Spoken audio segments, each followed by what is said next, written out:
كم يوم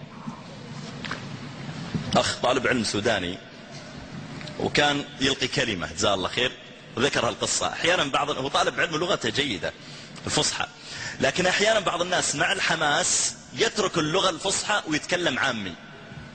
فذكر القصة فقال: وخرج النبي صلى الله عليه وسلم وقبلين لا يوصل إلى بدر وقف وقال للصحابة: أشيروا علي أيها الناس.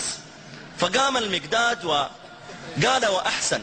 فقال له النبي صلى الله عليه وسلم كلمتين كده حلوة، بعدين جلس ثم قال: أشيروا علي أيها الناس. فقام أبو بكر وقال له كلمتين، ثم قام عمر وقال كلمتين، والنبي صلى الله عليه وسلم يقول: أشيروا علي أشيروا علي.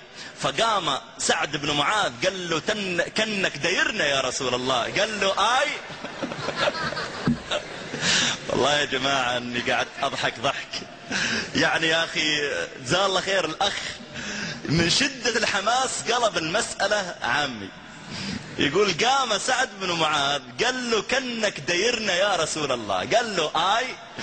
فقال: يا رسول الله قال: يا رسول الله والله قد آمنا بك وصدقناك وشهدنا أن ما جئت به هو الحق، وأعطيناك على ذلك عهودنا ومواثيقنا على السمع والطاعة، فامضي يا رسول الله لما أردت، فوالذي بعثك بالحق لو استعرضت بنا هذا البحر لخضناه معك، ما تخلف منا رجل واحد، وما نكره أن تلقى بنا عدونا غدا، إنا لصبر في الحرب صدق في اللقاء، ولعل الله أن يريك منا ما تقر به عينك، فسر على بركة الله.